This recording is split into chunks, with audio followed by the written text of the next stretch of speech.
Everybody says you need a right foundation for your investments.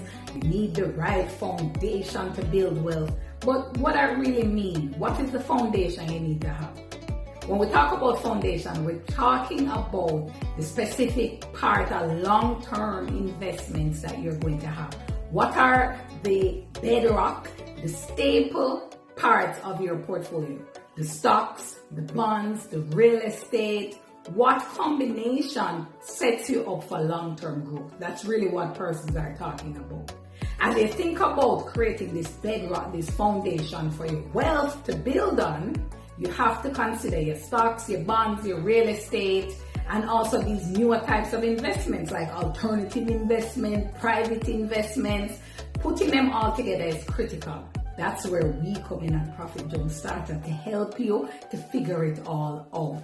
To help you to, maneuver your way through all of the options out there. So hit us up today, profitjumpstarter.com, to become a client and let us figure it all out together.